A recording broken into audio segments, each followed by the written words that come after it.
Mga pasaherong uuwi ng probinsya, dagsana sa mga bus terminal.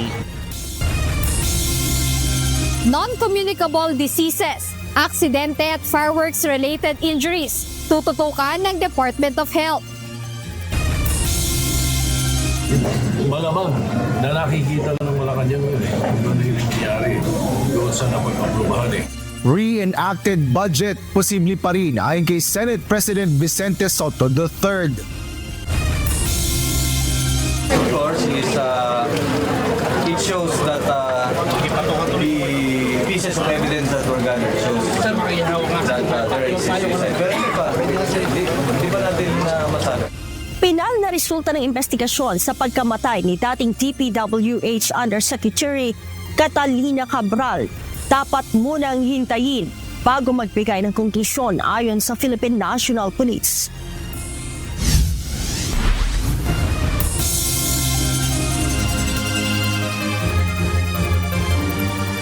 Magandang hapon, Pilipinas at sa buong mundo.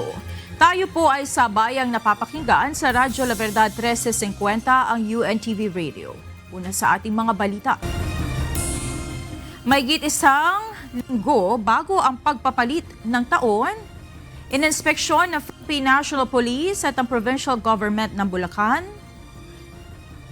sa tindahan ng mga paputok sa bayan ng Bukawi.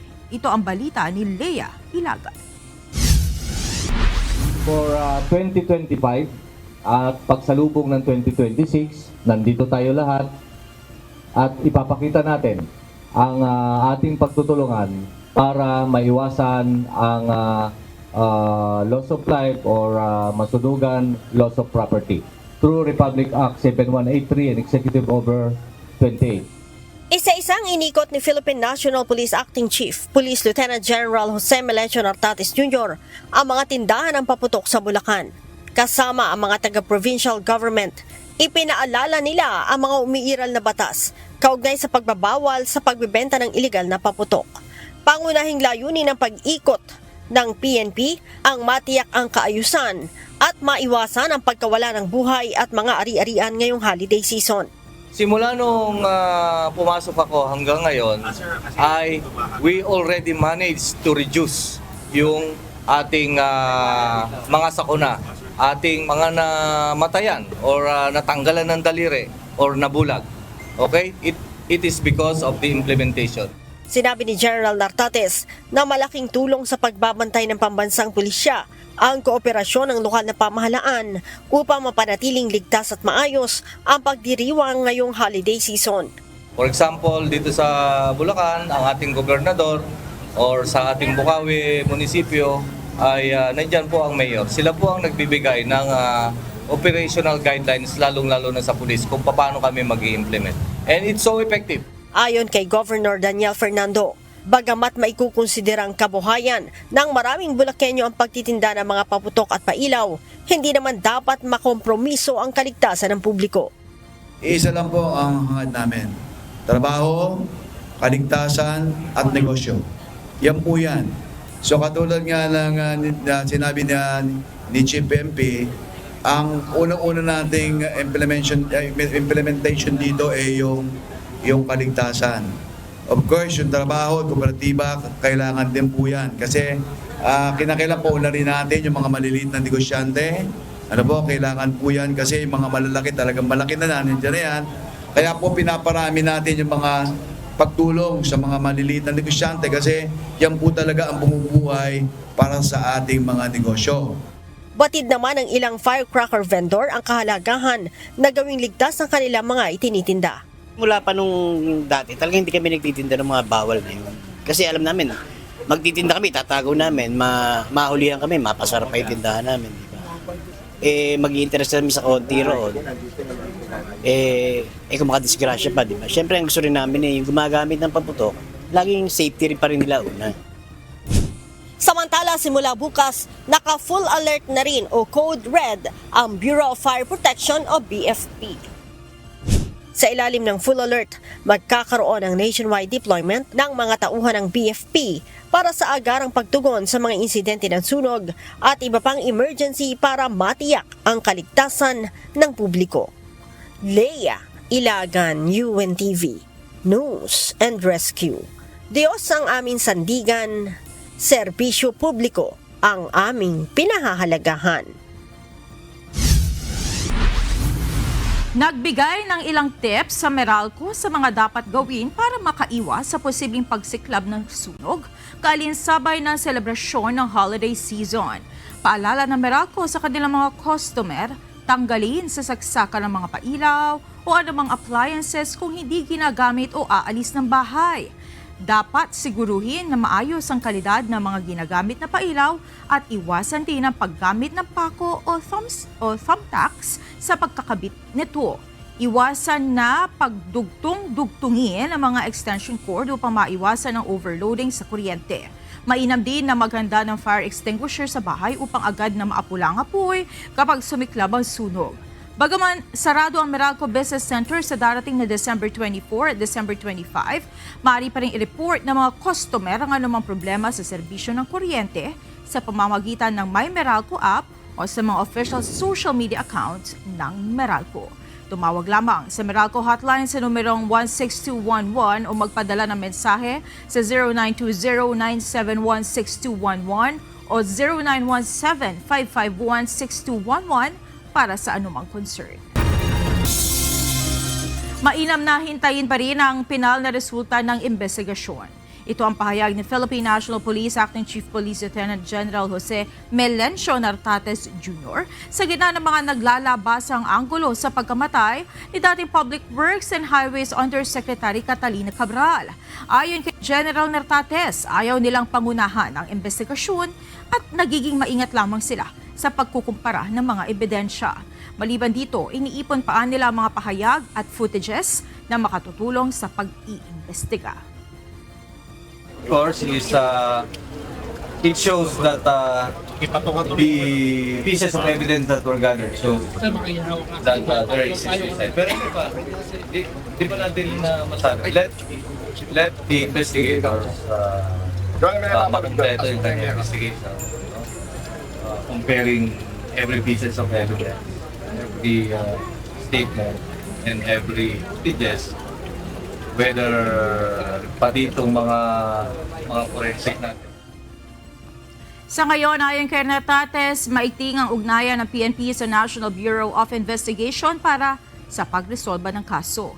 Ito'y para silipin ang lahat ng posibleng anggulo sa pagkasawi ni Cabral na tinuturing na isa sa mga central figures sa flood control scandal. Samantala, sinabi naman ng Nartates na nananatili pa rin person of interest ang driver ni Cabral na si Ricardo Hernandez. Formal nang pinaimbestigahan sa Kamara ang biglang pagkamatay ni dating Public Works and Highways Undersecretary Catalina Cabral. Pinuna naman ng ilang kongresista ang mabagal na aksyon ng ilang ahensya ng pamahalaan sa mga dokumentong hawak at mga ari-arian ni Cabral na itinuturing na isa sa mga pangunahing personalidad na iniimbestigahan dahil sa flood control corruption scandal. Ito ang balita ni Rosa Licos. If this is not investigated thoroughly and independently, we send a dangerous message that in this country, those who know too much are disposable, and those who steal public funds are untouchable. Nagtataka ang ilang miyembro ng House Minority Bloc kung bakit hindi agad na i-secure ng mga kinauukulang ahensya ng pamahalaan ang mahalagang dokumento at electronic device ni dating Department of Public Works and Highways Undersecretary Catalina Cabral. Ito ay bago pa man ang bigla ang pagkasawi ni Cabral noong Huwebes, December 18. Itinuturing na isa sa mga pangunahing personalidad na iniimbestigahan sa flood control corruption scandal ang dating DPWH official dahil sa umano'y hawak nitong listahan ng mga proponent ng mga questionableng proyektong pang-infrastruktura o ang mga sinasabing nasa likod ng anomalya.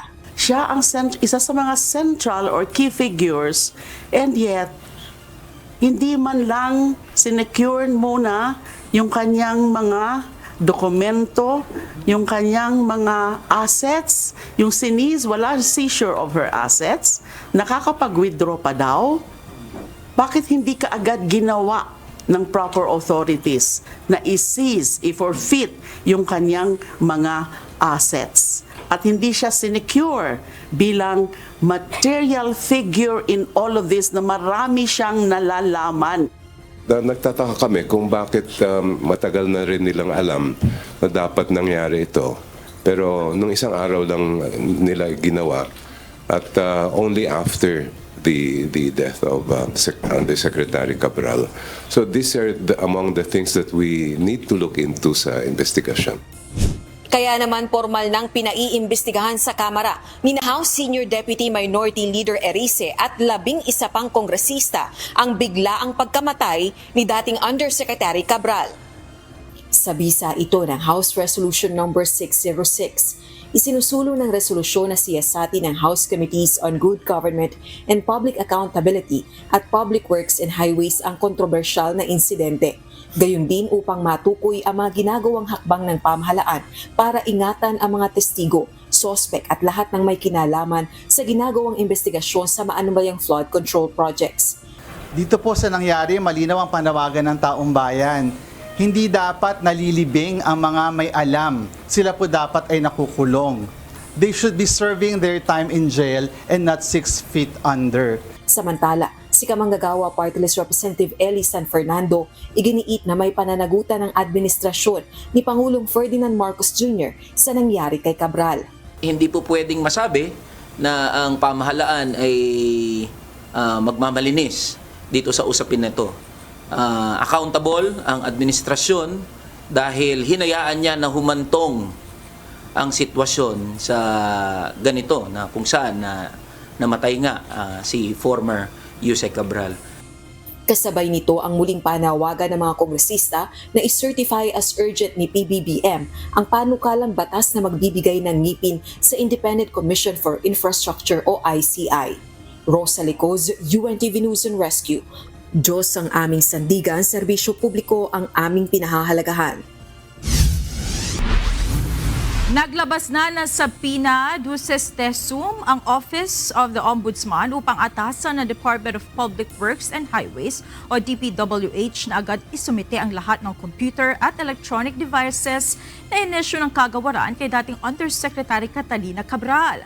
Sa pahayag na inilabas ng tagapagsalita ng Ombudsman, sa ilalim sa forensic examination ng isang law enforcement agency ang mga naturang device upang malaman kung may datos na binago, binura o pinakialaman sa mga ito matapos pumutok ang issue ng flood control scandal sa publiko.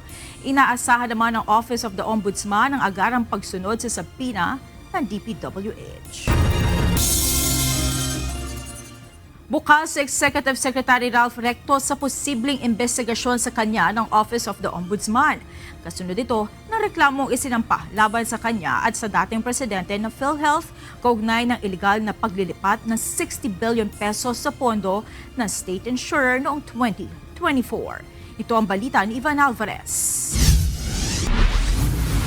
We filed cases for technical malversation, violation of RA 3019, the Anti-Graft and Corrupt Practices Act, and also plunder against Executive Secretary Ralph Recto and former PhilHealth President Ledesma. Pinaiimbestigahan sa Ombudsman para sa posibleng pagsasampa ng mga kasong plunder, technical malversation, graft at grave misconduct sina Executive Secretary at dating Finance Chief Ralph Recto at former PhilHealth President Emmanuel Ledesma. Kanina, naghain ng formal na reklamo laban sa kanila ang ilang individual kaugnay ng kautosang i-remit sa National Treasury ang 89.9 billion pesos na sobrang pondo ng PhilHealth noong 2024. Ilang oras pagkatapos masampahan ng reklamo, naglabas si ES Recto ng kanyang pahayag patungkol dito. Anya, handa siyang makipagtulungan sa Ombudsman sa isasagawang investigasyon sa mga reklamo. Bukas rin siya sa pagkakataong linawin ng issue,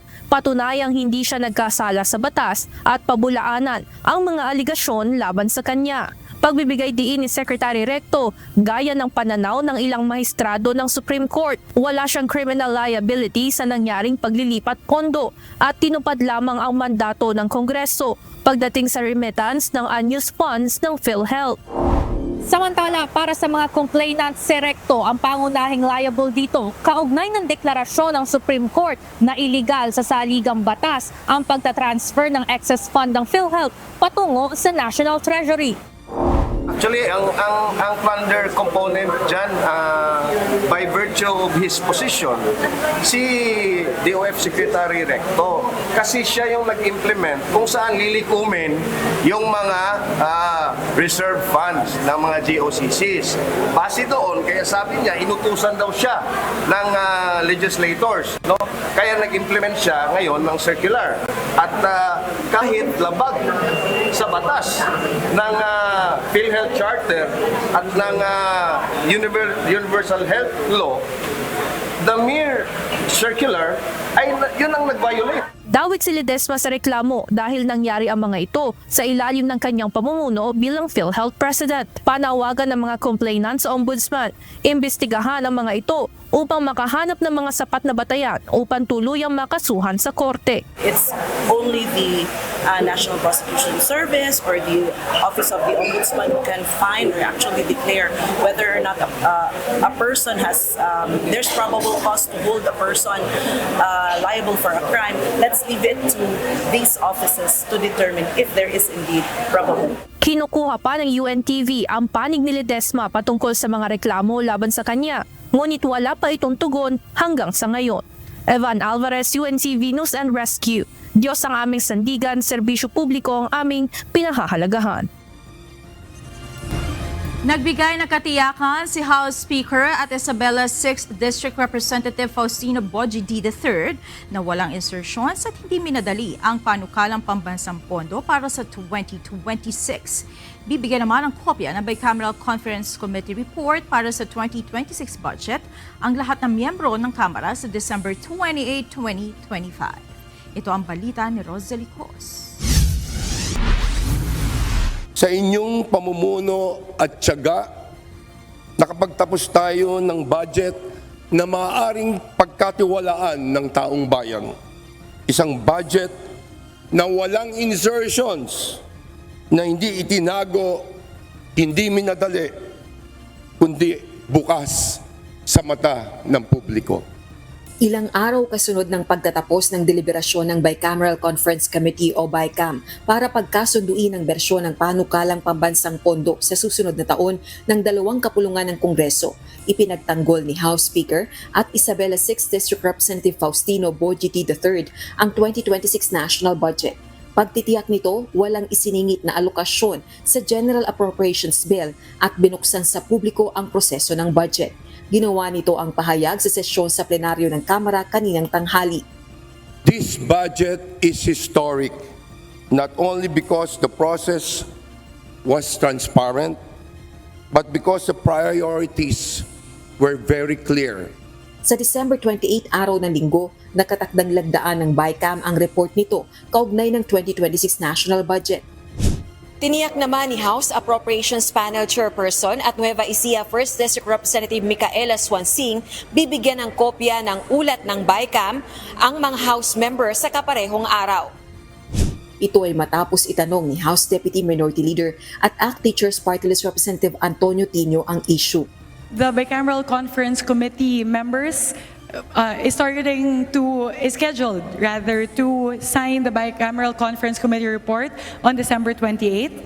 And after that, we will share a copy of the Bicameral Conference Committee report to the members on the same day, on December 28th as well. So, ibig po sabihin, bibigyan ng isang araw ang mga miyembro. Of course, gusto natin na mas patagal sana ng panahon, pero at least that is on the record.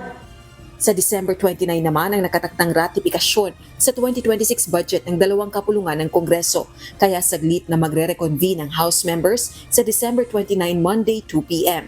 Ito ang dahilan kaya pinalawig din ng House of Representatives ang legislative calendar nito at itinakda na ang adjournment ng sesyon sa December 30, 2025. Rosalie Cos, UNTV News and Rescue. Diyos ang aming sandigan, serbisyo publiko ang aming pinahahalagahan.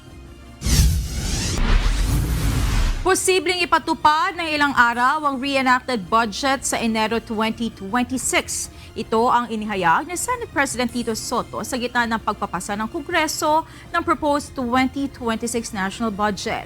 Binigyan din naman ng ilang senator na hindi nila papayagan ng blind ratification ng panukalang pondo. Ito ang balita ni Asher Cadapan Jr. malamang na nakikita na ng Malacanang yun Hindi nangyari doon sa napag-aprubahan So if they have started reviewing, and then on the 29th we ratify an enrolled bill, there is a possibility. What's there? 31. Kung na-review na nila. Pero kung hindi pa kumpleto, talagang possibly first week of January. Walang problema sa reenacted budget. Ito ang sinabi ni Senate President Vicente Sotto III matapos maantala ang pagpapasa ng proposed 2026 national budget.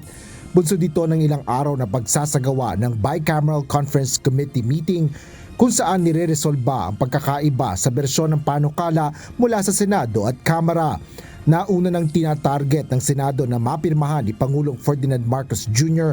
ang 2026 General Appropriations Act sa December 30. Ngunit duda si SP Sotto na mangyayari ito at mas posible anya ang pagpapatupad ng reenacted bill ng ilang araw ng Enero 2026. Yeah, kung ganun lang naman, walang problema because iba the last time, pa kaming 3 months na reenacted. Nauna nang binigyan diin ng ilang senador na mas maigi ang ilang araw na reenacted bill kaysa ipasa ng Kongreso ang maanumalyang panukalang pambansang pondo para sa susunod na taon. At talagang hindi namin kakayanin yung today ratify because ayoko nung summary. Ayoko ng blind ratification katulad na nangyari last year. As far as I'm concerned, basta tangka. While I'm Senate President, gusto ko malinaw. Ang ira-ratify namin, malinaw na. Almost enrolled copy or enrolled copy na papuntang Presidente. What are the chances? Para malinis yun at walang insertion whatsoever. Bunsod nito, muling ipinagpaliban ang pagsasagawa ng ratifikasyon ng panukalang 2026 budget. Kaugnay nito, muling inamyendahan ng Senado ang legislative calendar nito upang palawigin ang sesyon hanggang December 29. Inihain ang mosyong ito ni Senate Majority Leader Juan Miguel Zubiri. I respectfully move, Mr. President, with the consent of the body, to amend anew the legislative calendar, particularly Number 1, on the resumption of session from December 22, 2025 to December 29, 2025 and on the adjournment of session from December 23, 2025 to December 30, 2025. I so move, Mr. President. All the other dates, by the way, Mr. President, for the record, all the other dates in the previously adopted calendar of session remain the same. I so move, Mr. President. Any objection? There is a motion by the distinguished majority leader to amend the legislative calendar. So if there is no objection, hearing none, the motion is approved with consent of the body. Asher Kadapan Jr., UNTV News and Rescue. Diyos ang aming sandigan, serbisyo publiko ang aming pinahahalagahan. Narito naman ang mga balita sa iba't ibang panig ng mundo na ihahati ng ating global correspondent na si Marvin Delfin mula sa Perth, Australia.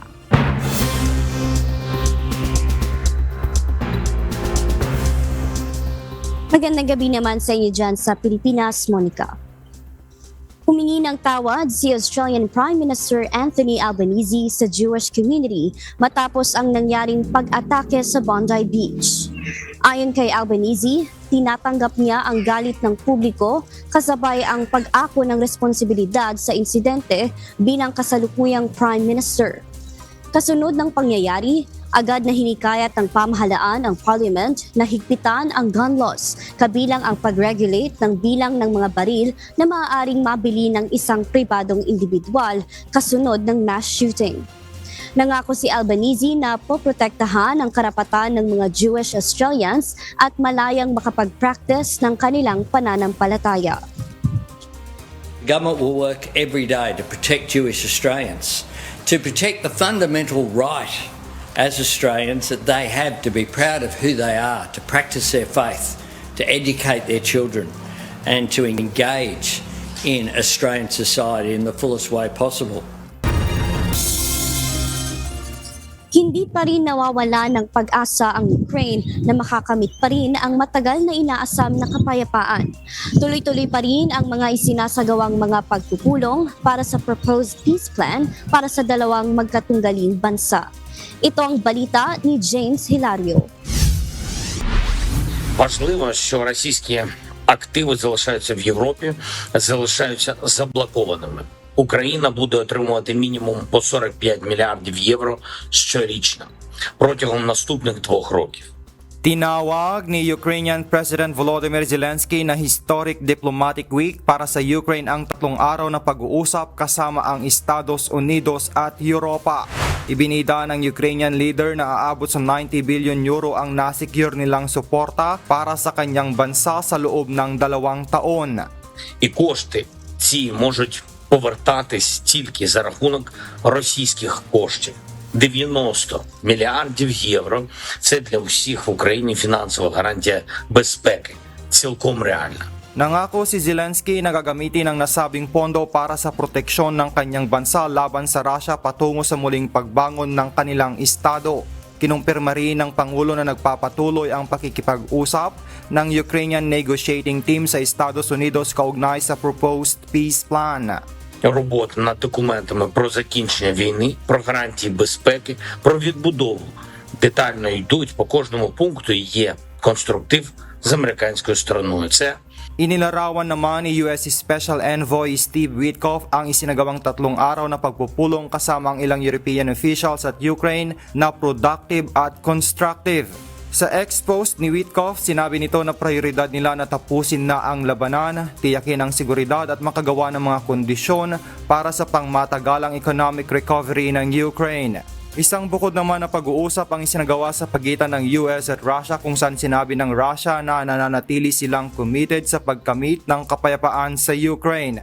Sa kabila nito, nagpapatuloy ang labanan sa pagitan ng nasabing bansa kung saan iniulat na naglunsad ng nasa 1,300 drone attacks ang Russia, halos 1,200 guided aerial bombs at 9 missiles laban sa Ukraine. Ito'y bagay namang nagbibigay ng kawalan ng katiyakan sa isinusulong na kapayapaan. James Hilario, UNTV News and Rescue. Diyos ang aming sandigan, serbisyo publiko ang aming pinahalagahan. Pasado na sa South Korean Parliament ang panukalang investigasyon sa nangyaring pagbagsak ng isang Jeju Airline flight noong Disyembre 2024. Aalamin sa investigasyon ang posibleng dahilan ng trahedya kabilang ang posibleng bird strike, engine o mechanical failure o pagkasagi ng bahagi ng eroplano sa embankment sa runway. Isa ring titignan ay ang posibleng cover-up ng mga concerned government agencies o pag-downplay sa resulta ng naunang investigasyon nang maganap ang insidente. Nasawi sa trahedya ang 179 na lulan ng eroplano sa itinuturing na deadliest air disaster sa South Korea. Isang malagim na aksidente na naman ang nangyari sa Indonesia kaninang madaling araw. 16 ang nasawi sa nasabing aksidente habang nasa 18 naman ang sugatan. Ito ang balita ni RK Yorka. Telah terjadi kecelakaan satu unit bis di Simpang Susun, exit tol Tapia, Kota Semarang pada hari ini, Senin, tanggal 22 Desember, pukul 00.30 waktu Indonesia Barat. 16 na individual ang nasawi sa nangyaring bus accident sa Java, Indonesia. Galing ng Jakarta ang bus at patungo sana ng Yogyakarta nang mangyari ang aksidente. Ayon sa Search and Rescue Agency, nawalan ng kontrol ang driver ng bus at bumangga sa concrete barrier bago tumagalid sa kalsada. Bus tersebut dari arah Jakarta dengan tujuan Yogyakarta, sampainya di tikungan Simpang Susun tersebut dengan kecepatan cukup tinggi, maka bus tersebut menabrak pembatas jalan sehingga mengakibatkan bus tersebut terbalik. Sa lakas ng impact ng aksidente, tumilapon ang ilan sa mga sakay nito. Unang na-recover ng mga police at rescue teams na dumating sa accident site ang 6 na pasaherong dead on the spot, habang ang 6 na iba pa ay namatay habang ibinibiyahe patungong ospital. Ang iba namang sakay ng bus ay itinakbo sa malapit na ospital. RK Liorca, UNTV News and Rescue. Diyos ang aming sandigan, serbisyo publiko ang aming pinahalagahan. Isang German woman engineer ang tinagurian ngayong kauna-unahang person with disability o PWD na nakarating sa kalawakan. Isa si Michaela Benthaus sa lula ng New Shepard suborbital mission to space na inilunsad ng kumpanyang Blue Flight ng American multi-billionaire na si Jeff Bezos. Si Benthaus na isang aerospace and mechatronics engineer sa European Space Agency ay nagtamo ng spinal cord injury matapos ang aksidente sa bisikleta at nakadepende na lang sa ngayon sa paggamit ng wheelchair. At yan ang mga balita mula sa iba't ibang panig ng mundo. Mula dito sa Perth, Australia, ako si Marvi Delfin. Magandang gabi. Naniniwala si Vice President Sara Duterte na layon lamang ng paglantad ni Ramil Madriaga na siya ay siraan at harangin ang posibleng pagtakbo sa 2028 presidential elections. Sa opisyal na pahayag ng Vice Presidente, sinabi nito na nagpapakalat ngayon ng mga maling impormasyon si Madriaga na anya'y desperado na makalaya sa bilangguan.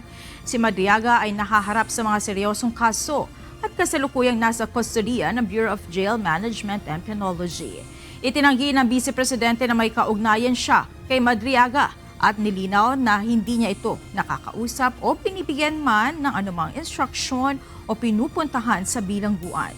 Ni VP Sara, ang mga larawan na isinumite ni Madriaga ay pawang walang kaugnayan sa mga paratang sa kanya na kinunan lamang sa mga public events kung saan present din ang Vice Presidente. Paliwanag pa ni VP Duterte, hindi sinusuportahan ng naturang mga larawan ang mga alegasyon ni Madriaga laban sa kanya. Kinilala ng Kamara ang naging kontribusyon na yumaong si Antipolo 2nd District Representative Romeo Acop sa pangunguna ito ni House Speaker Isabela 6th District Representative Faustino Boje D. III. Inaprubahan din ng House of Representatives ang House Resolution No. 601 para ipaabot ang pakikiramay ng institusyon sa pamilya ng kongresista. Sabado na gabi nang bawian ng buhay ang 78 years old na si Acop kasunod ng atake sa puso. Bago po tayo magpatuloy, iniiling ko po ang sandali ng katahimikan at paggalang para sa isang lingkod bayan na tunay na nagsilbi ng may dangal at katapatan. Ang ating pong kaibigan, Representative Romeo Acop. He was a public servant who did not seek applause, but meaning hindi siya naglingkod para sa pagkilala, kundi para sa kapakanan ng kanyang mga kababayan at ng ating bansa. Abiso sa mga motorista, suspendido ang pagpapatupad ng expanded number coding scheme sa Metro Manila kaugnay sa nalalapit na holiday o long holiday celebration, maging sa mga araw na idineklarang regular holiday at walang pasok. Sa abiso ng MMDA, suspendido ang expanded number coding sa darating na December 24 at December 25. Gayon din sa darating na December 29 hanggang sa December 31, pati na sa January 1 at January 2, 2026. Muling ibabalik ng MMDA ang pagpapatupad ng number coding sa January 5, araw ng Lunes.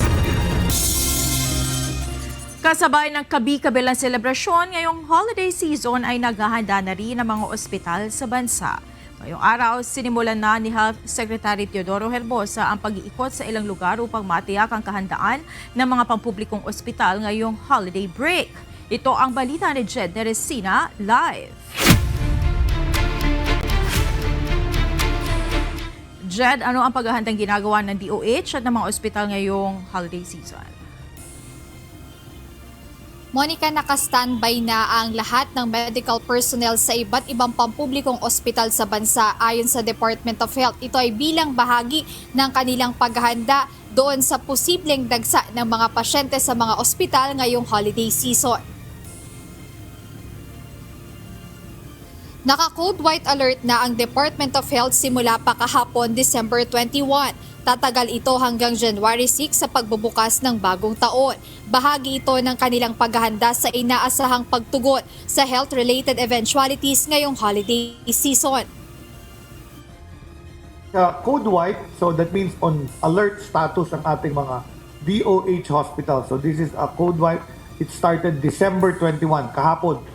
So all our hospitals are put on alert status and it will go on until January 6. They'll have to make sure na may adequate personnel, doctors, nurses because alert level yan. Paliwanag ni Health Secretary Teodoro Herbosa, pangunahing babantayan ng ahensya ngayong panahon ng kabi-kabilang selebrasyon ay ang non-communicable diseases, road crash injuries o mga aksidente sa kalsada. We make sure that our hospitals, especially the specialty hospitals like the Philippine Heart Center, are ready, alert, and capable.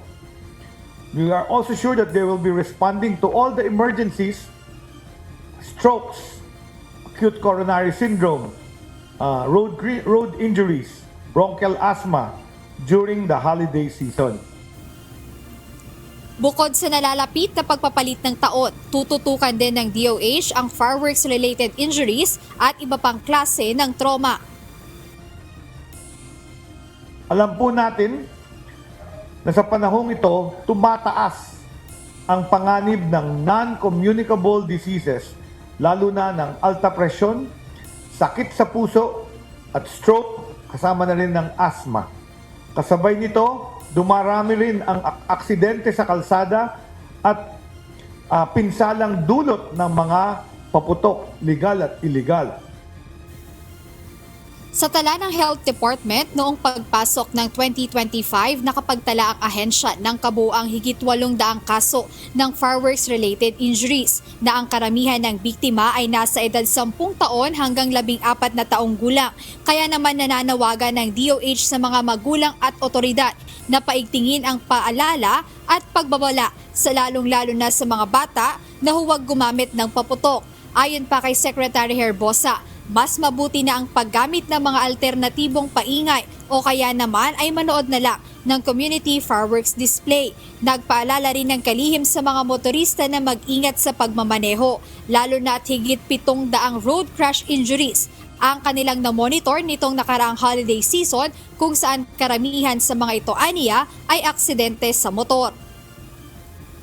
Monica, bukod dyan, tiniyak kanina ni Secretary Herbosa na ang Department of Health o yung mga pampublikong ospital ay may online monitoring kung saan kung sakaling mapuno ang emergency room ng isang ospital ay mamomonitor agad nila ito at mas madali nila itong marerefer sa pinakamalapit na ospital para yung mga biktima nitong mga nasabugan ng paputok o kaya naman yung mga na-stroke o kaya naman nagkaroon ng heart attack at iba pang mga aksidenteng natamo dito sa holiday season ay madaling maililipat sa pinakamalapit na ospital at matugunan agad ang kanilang mga medikal na pangangailangan. Ayan muna update, balik sa inyo Monica. Maraming salamat, Jet Neresina. 2 araw bago ang idineklarang holiday, unti-unti nang dumarami ang mga pasahero sa mga bus terminal sa Cubao, Quezon City. Mula sa Cubao, Quezon City, ito ang balita ni Benedict Samson, live.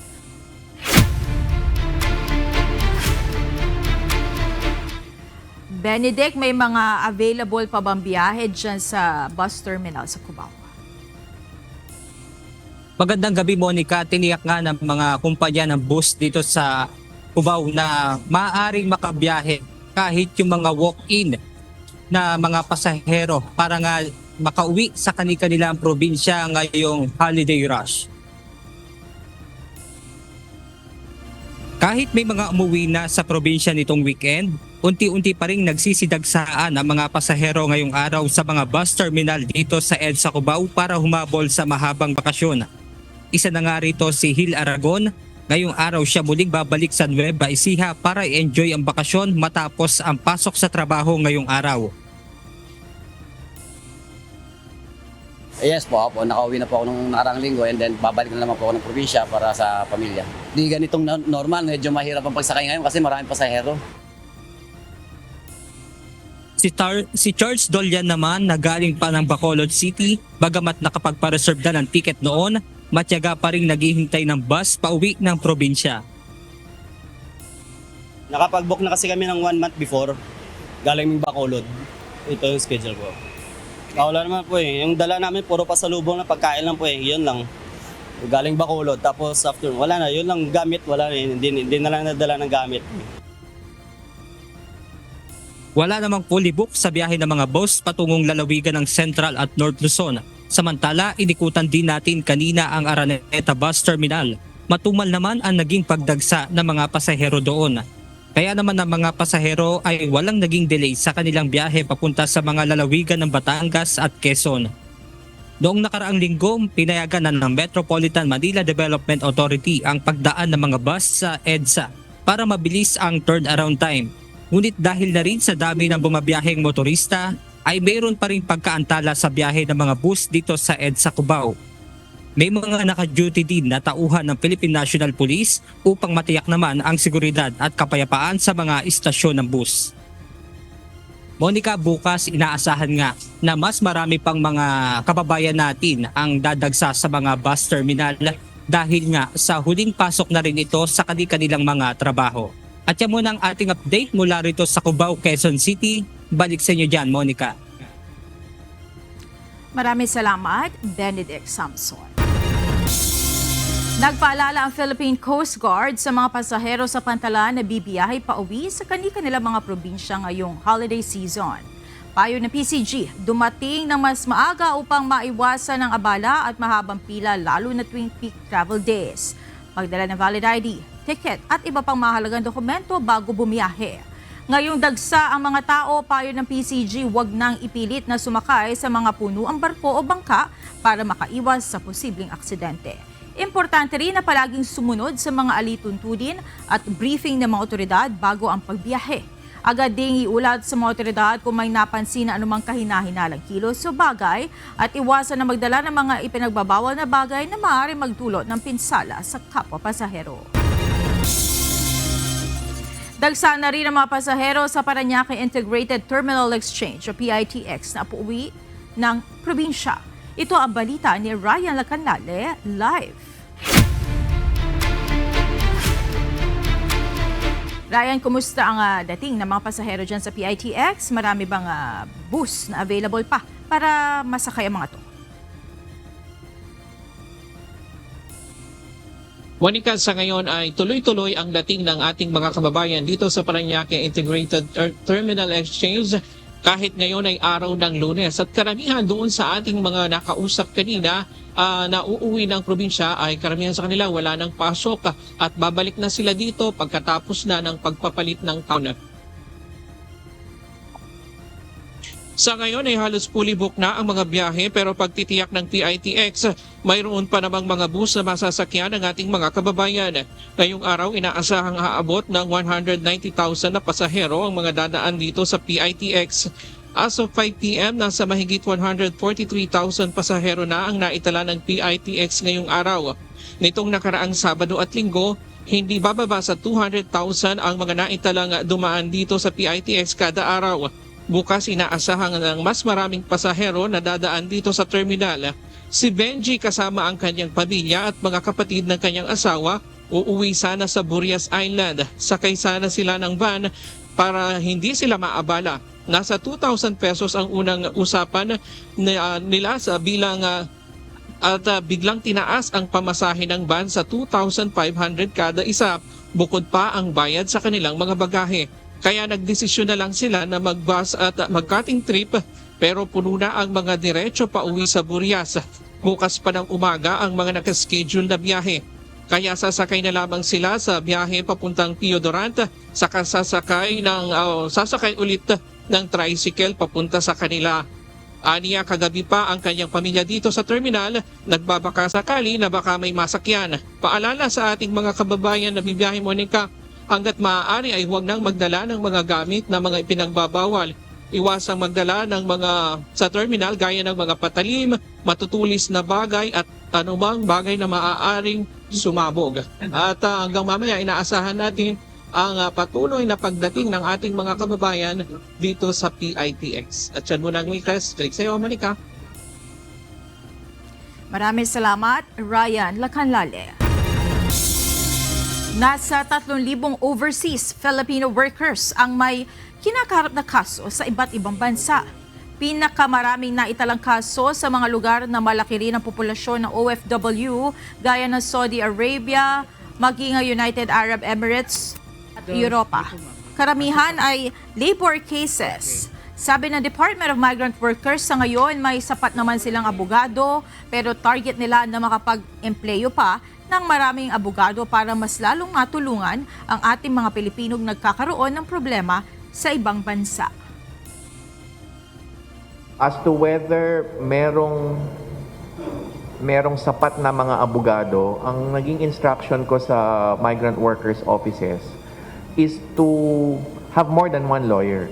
So, for instance, in Jeddah, we have, I think, two in-house lawyers and one retained lawyer. So, tatlo yun. And then yung retained lawyer, law firm yun. Hindi yun isang tao lang.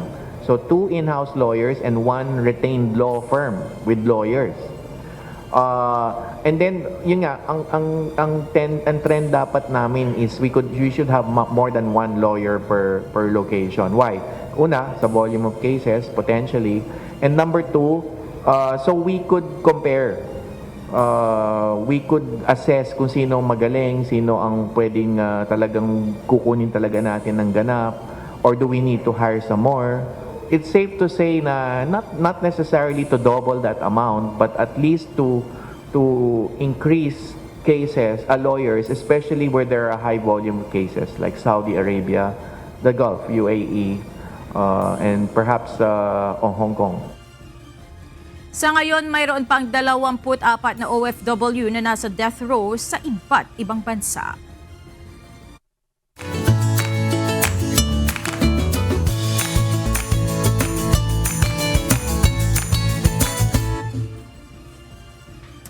Narito na po ang ating mga naging kausi ngayong araw ng Lunes.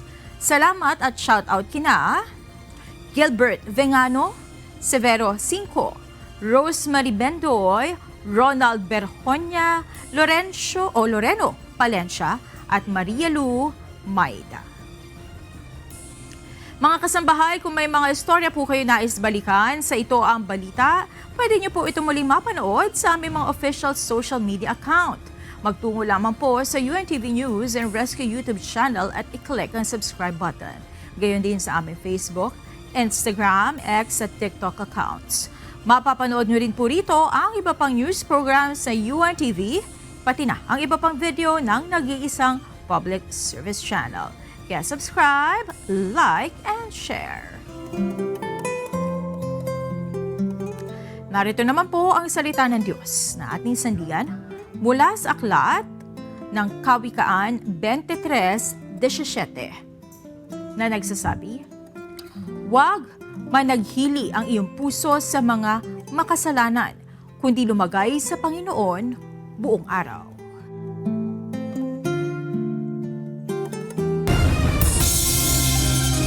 At yan ang naging kabuuan ng ating balitaan ngayong gabi.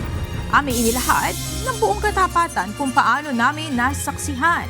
Kayo'y makapagtitiwala na ang aming nakita at narinig ang aming ipinabalita. At dito sa UNTV, Diyos ang aming sandigan, serbisyo publiko ang aming pinahahalagahan. Magandang gabi.